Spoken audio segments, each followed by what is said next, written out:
I never thought a slip of paper could change my life forever, but that Tuesday evening, standing under the dim yellow light of the corner shop in a small English town, everything shifted.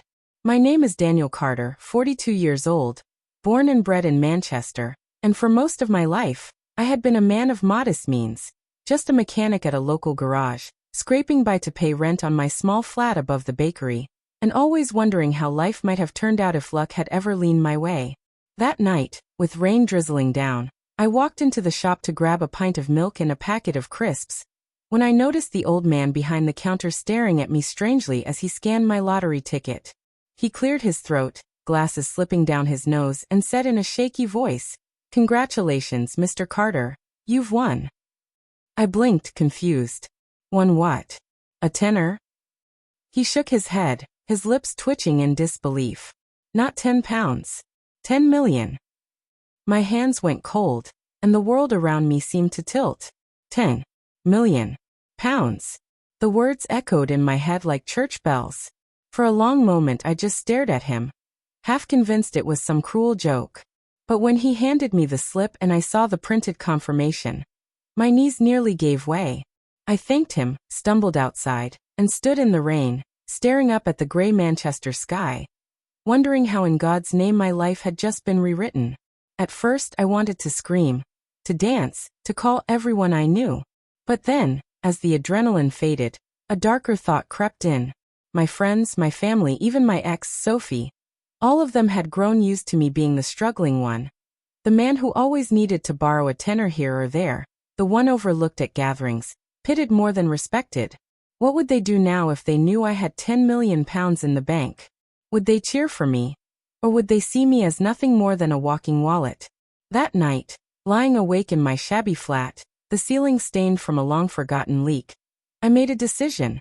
I wouldn't tell a soul. Not yet. I wanted to know who truly cared about me. Daniel Carter the man, not Daniel Carter the millionaire. I would let them think I was worse off than ever, that money was tight, that I had nothing left. Only then would I see the truth of people's hearts. The first test came quickly. My younger brother, James, called me the next morning.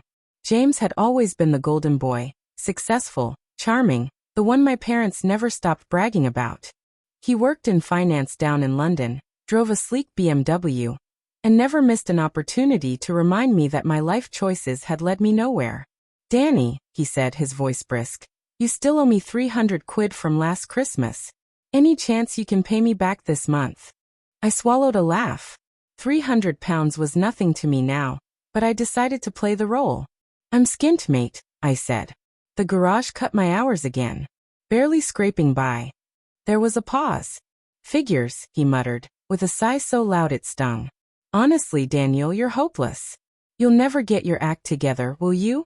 I don't know why I bother helping you." Before I could reply, he hung up. I sat there in silence, staring at my phone, the first knife in my heart. My own brother had no patience for me unless I could repay him. No warmth, no concern. Just money. Next came Sophie, my ex-girlfriend. We had split 3 years ago after a messy breakup. She claimed she couldn't build a future with someone who lacked ambition, though I always suspected she had been seeing someone else at the time. She messaged me out of the blue. "Hey stranger, how's life treating you?" My instincts screamed caution, but curiosity won. We met at a pub later that week. She arrived dressed to kill, hair perfectly curled, eyes sparkling as she slipped into the booth across from me. "You look tired," she said with a half smile. "Still working at that garage?" I nodded, sipping my pint. "Hours are rough. Money's tighter than ever. Might have to move back in with Mum if things get worse." Her smile faltered for a split second before she masked it with feigned sympathy. "Oh, that's tough. I was hoping maybe you'd turn things around." Her eyes flicked to her phone, the interest draining from her face. Within 20 minutes, she excused herself, claiming an early meeting. I watched her leave, heels clicking on the pub floor, realizing she hadn't come to see me. She'd come to measure me, to see if I was worth her time again. And when she thought I wasn't, she vanished like smoke. Friends I'd known since school were no different. Mark, who had borrowed countless favors from me in the past, suddenly stopped returning my calls when I hinted that I couldn't afford the football tickets we used to split. Emily, a so-called close friend, laughed awkwardly when I mentioned I might not be able to cover my share of the rent for our holiday cottage booking. Maybe it's best if you sit this one out, Daniel, she said quickly, before changing the subject. The more I leaned into my role as a broke man, the more invisible I became. Invitations dried up, conversations grew shorter, and slowly, I found myself utterly alone. But amidst the sting of betrayal, a strange power grew within me. I saw people for who they truly were, unmasked by my supposed poverty. And though it hurt, it also gave me clarity. These people had never truly valued me. They had only valued what little they could take from me, or hoped to gain in the future. Now, with millions quietly sitting in an untouched account, I understood that money didn't corrupt people. It revealed them. Weeks turned into months. My act became second nature. I wore the same worn jackets, drove my battered Ford, and complained about bills I could easily have paid off in cash. My landlord raised the rent, and when I struggled to meet it, he shrugged and muttered that maybe I should look for a cheaper place. My mother, bless her, was the only one who showed real concern. "Danny, love," she said one evening over tea. "Are you eating properly? You look thinner. I worry about you." I almost broke then, almost confessed everything. But I held my tongue, kissed her cheek, and promised I was managing. And then came the breaking point. One Friday night, I was meant to meet a group of old mates at the local bar. I arrived 10 minutes late, only to find them already gathered around a table, laughing and drinking without me. When I approached, pint in hand, the conversation stuttered into silence. "Didn't think you'd make it," Mark muttered. "We already ordered food." I smiled weakly and sat down, but as the night wore on, I realized I wasn't really welcome. Jokes were shared around the table, but never directed at me. Plans for holidays, parties, and getaways were whispered just out of my earshot. And when the bill arrived, they all looked at me expectantly until I muttered that I couldn't afford much. "Of course you can't," someone whispered, rolling their eyes. That was when I knew I was done. These weren't friends. They were shadows of loyalty, fair-weather companions who only wanted me when I could offer something in return. I left the bar early, walking through the drizzle, my heart heavy but my mind sharp. They had all turned their backs. Every single one of them. And though the sting of betrayal cut deep, beneath it burned a fire of resolve. I wasn't just going to walk away quietly. No. One day soon, they would see me again. Not as the broke mechanic they had abandoned, but as the man who had outlasted them all. The millionaire they had mocked, dismissed, and discarded. By then, it would be too late for them. And as I climbed the stairs to my shabby flat, I smiled for the first time in months. They thought I was broke. But I wasn't. I was rich, richer than they could ever imagine. And their true faces had already been revealed. The days following that night at the bar were the loneliest of my life, but strangely enough, they were also the most liberating. I had spent years shackled to people who I thought were my circle, my safety net, my family in more ways than blood. Yet when poverty, or the illusion of it, wrapped around me, every single one of them cut the cord. I woke up the next morning, sunlight creeping through the curtains of my flat, and I stared at the cracked ceiling with a grin that would have seemed insane to anyone else. I had nothing in their eyes. But in reality, I had everything. The first thing I did was take a train down to London. Not to see James, though the thought of knocking on his door and flaunting my new reality burned in my chest like fire. No, I went for business. For planning. I walked into one of the most prestigious private banks, dressed still in my shabby jacket, and asked to open a private account for an inheritance I'd come into. The manager, a stiff man in a tailored suit, nearly choked when I casually slid paperwork across the table and showed him proof of my lottery winnings. His entire demeanor changed in seconds. Suddenly, I wasn't just another man. I was Sir. He offered me coffee, private services, investment portfolios, and wealth management strategies. I listened, nodded, and agreed to the bare minimum. I wasn't about to let some banker play with my fortune. My money was my weapon now, and I wasn't going to hand it over so easily. On the train back to Manchester, I kept a notebook on my lap, scribbling ideas, plans, and names. At the top of the page, I wrote in bold letters, "Who truly stands by me?" Beneath that, I made 2 columns, stayed and turned. The stayed column was depressingly short, just my mum, and perhaps the old shopkeeper who had handed me my winning ticket and still greeted me warmly every time I stopped by. The turned column, however, filled quickly: James, Sophie, Mark, Emily, the lads from the bar, even my landlord. It was an ugly list, but it was the truth. And truth, I realized, was more valuable than money. The weeks that followed were a test of discipline. My instincts screamed at me to indulge, to buy a new car, to move into a sleek penthouse, to walk into every room I'd ever been ignored in and watch their jaws drop as I paid off tabs in cash. But I resisted. I stayed in character. I wore my faded jeans, worked part-time shifts at the garage even though I didn't need to, and let the world believe Daniel Carter was down and out. But behind the curtain, I was building. Quietly, patiently, methodically. I started with investments, small businesses, properties under discreet names, even a cafe on the outskirts of town where no one would ever link me to the owner. I hired good people, gave them fair wages, and made sure they felt valued. Something I had never experienced myself in those circles I once called friends. Slowly, my wealth began to multiply. 10 million became 11, 12, 13. I was still broke in their eyes, but in truth, I was becoming untouchable. But loneliness is a cruel companion. Even as my fortune grew, my heart ached. Nights were long, silence heavy. Sometimes I would stare at my phone, thumb hovering over contacts I knew were poisoned, wanting to call someone, anyone, just to feel like I mattered. But then I remembered the sneers, the dismissive looks, the laughter behind my back, and I would put the phone down. I realized then that money can buy houses, cars, businesses, but it cannot buy sincerity. And sincerity was the one thing I craved above all else. It was during one of these lonely evenings that my mother rang me. Her voice, warm and soft, cut through the quiet like sunlight. "Danny, love, I've been thinking. Why don't you come by on Sunday? I'll make roast lamb." I nearly cried from the simple kindness in her tone. "I'd like that, Mum," I said, forcing my voice steady.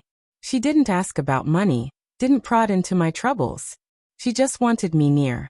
That Sunday, as I sat at her old wooden table, the smell of rosemary and roasted potatoes filling the room, I realized she was the only one who had never changed. No matter how poor I seemed, no matter how bleak my life looked, she still treated me as her son, nothing more, nothing less. I swore then and there that one day, she would want for nothing. She would live in comfort, without ever knowing her son had suffered alone. But outside that warm bubble, betrayal continued to show its face. James called again, not to check in on me, but to demand repayment. When I repeated my, "I can't right now" excuse, he snapped. "You're pathetic, Daniel. Mum always spoils you, but you're a leech. Don't bother calling me until you've grown up." He hung up before I could reply. I stared at my phone, anger simmering beneath my skin. A leech. That's what he thought of me. He, the brother I had once defended from bullies, the brother I had shared my last fiver with so he could buy train fare years ago. Sophie, too, made a brief reappearance. One Saturday, I spotted her at the high street with a man in a tailored coat. She glanced at me, saw my old jacket and scuffed shoes, and her face lit with the kind of smug pity I had grown to despise. She leaned into the man's ear, whispered something, and they both laughed as they walked away. That laugh haunted me. Not because I still loved her, I didn't, but because it confirmed what I had begun to accept. People like her only measured worth in pounds and appearances. The final straw came in the form of my landlord, Mr. Fletcher. One morning he knocked on my door, his thin lips pressed tight. "Rent's going up again," he announced, smugness oozing from every word. "If you can't keep up, I'll have to find someone who can. Times are tough, you know." I wanted to laugh in his face, to buy the entire building just to evict him. But I bit my tongue, nodded, and pretended to panic. I'll try to find the money," I stammered. He smirked. "You always say that. Don't be surprised if you get noticed soon." When he left, I sat on my couch, fists clenched, chest heaving. The audacity, the cruelty. Yet I knew his day would come. And so, the list in my notebook grew longer. The fire in my chest burned brighter, and my resolve hardened like steel. I would not confront them now. Not yet. Timing was everything. For now, I remained the broke mechanic, invisible and dismissed. But one day soon, the mask would come off. That day came sooner than I expected. It began with an unexpected encounter. I was at the cafe I secretly owned, sitting in the corner with a newspaper, when a young woman walked in.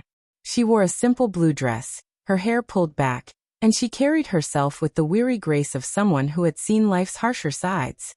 She ordered a coffee, sat down with a notebook, and began writing furiously. Something about her caught my attention, not beauty in the traditional sense, but an authenticity that drew me in. I found myself watching her, curious.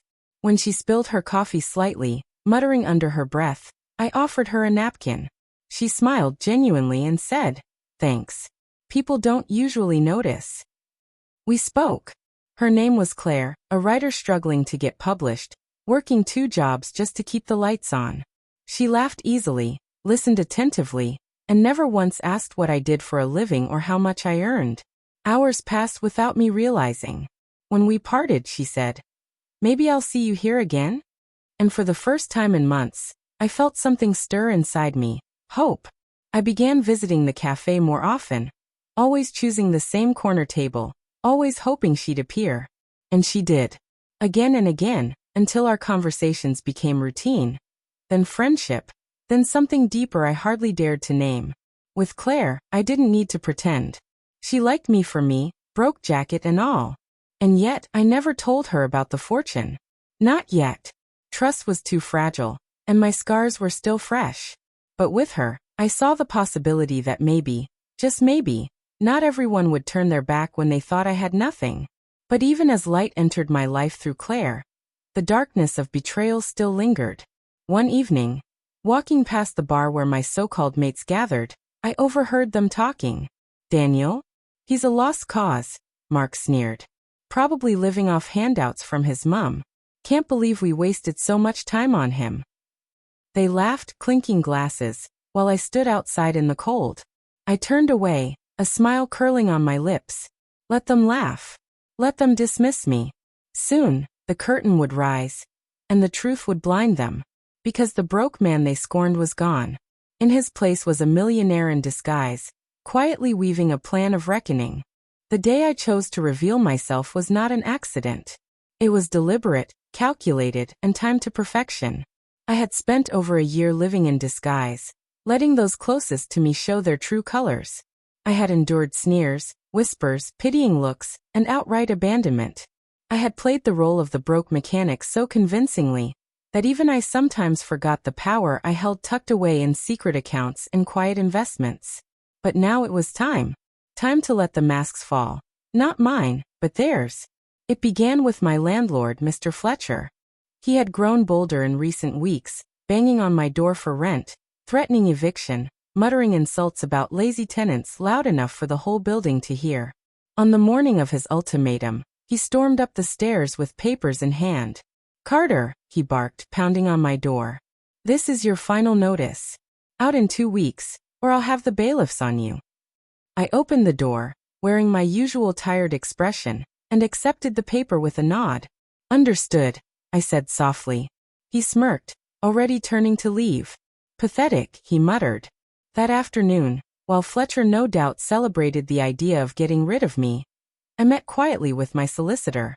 Papers were signed, funds transferred, and by evening, the deed to the entire building was mine.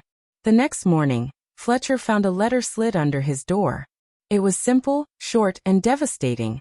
"Effective immediately, your services as landlord are no longer required. The building has been purchased. By me." I will never forget the sight of him on the stairwell, face pale, hands trembling, as I walked past him in the same battered jacket I'd always worn. "Good morning, Mr. Fletcher," I said pleasantly, and for the first time he had no words. But Fletcher was only the beginning. My brother James was next. He had cut me off completely, his last words branding me a leech. But blood, as much as I resented it, demanded a reckoning. I arranged a meeting under the guise of needing advice. He agreed, no doubt expecting me to beg for money. We met at a sleek restaurant in London, all glass and polished steel, the kind of place James liked to flaunt. He arrived in his tailored suit, ice cold. "Make it quick, Daniel. I've got a meeting after this." I nodded, reaching into my bag. I wanted to settle my debt. I slid an envelope across the table. He raised an eyebrow, clearly expecting a handful of crumpled notes. But when he opened it, his face drained of color. Inside was not £300, but a bank draft for 50,000. What is this?" he stammered. I leaned back calm. "Payment. With interest. Consider our accounts settled." He stared at me, confusion battling with greed. "Daniel, where did you?" "That's not your concern," I cut in. "But I'll tell you this. I'm not the brother you dismissed anymore. And I'll never forget the words you said." I stood, leaving him frozen at the table, surrounded by wealth he had never imagined me capable of. For once, James had no control, no superiority. Only silence. Sophie's turn came soon after. She reached out again, as I knew she would. Once whispers began circulating of my sudden change in fortune. By then, I had quietly bought a countryside estate just outside Manchester. An old manor restored to glory, hidden behind iron gates and sprawling gardens. She messaged all sweetness. "I've missed you, Danny. Maybe we could catch up." I agreed, inviting her to the estate. The moment she stepped out of the taxi, her eyes went wide, drinking in the sight of the grand house. This is yours," she gasped. I smiled politely. "Yes. Come in." Over dinner in the vast dining hall, she turned on all her old charms, soft touches on my hand, laughter that rang false, compliments she never once offered me in the past. "You've really changed, Danny. Maybe we could try again," she purred. I let her speak, let her build her little fantasy. Before I leaned forward, voice low. "Sophie, when I told you I had nothing, you walked away. You laughed. You made sure I knew I wasn't worth your time. Now you see I have everything, and suddenly, I'm interesting again. Tell me, why would I ever take back someone who only values me when I'm rich?" Her face flushed, words stumbling. I didn't mean, but I was already standing, leading her to the door. "Goodbye, Sophie. This time it's permanent." The gates closed behind her, and I felt no regret. The so-called friends who had mocked me were dealt with more publicly. One Friday, when I knew they would be at the bar, I arrived not in my old jacket, but in a tailored suit, stepping out of a sleek black car. Conversations froze as I entered.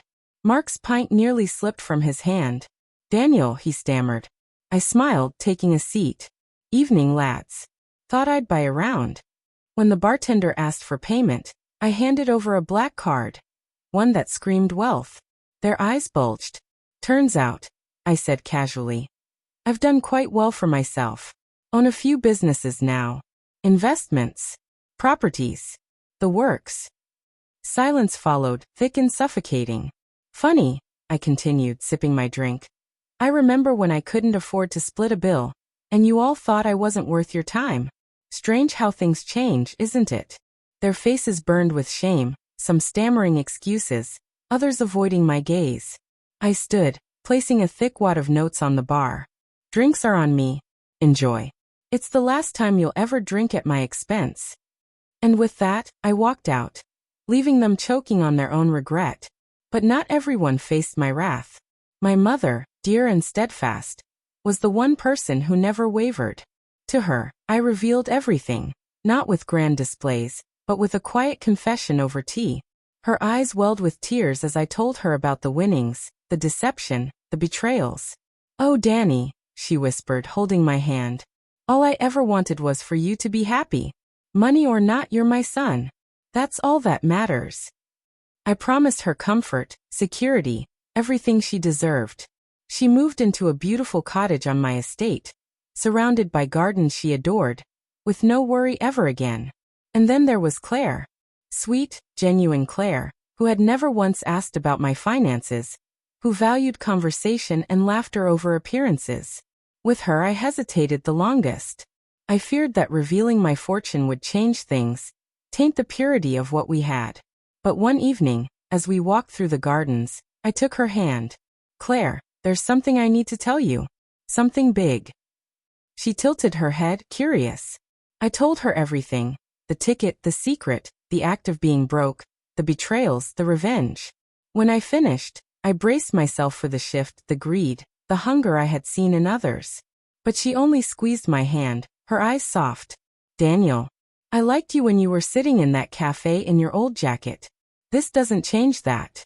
If anything, I'm proud you saw people for who they really are. Relief flooded me like sunlight after rain. For the first time, I believed that love might be real, untainted by greed. As months passed, my life transformed.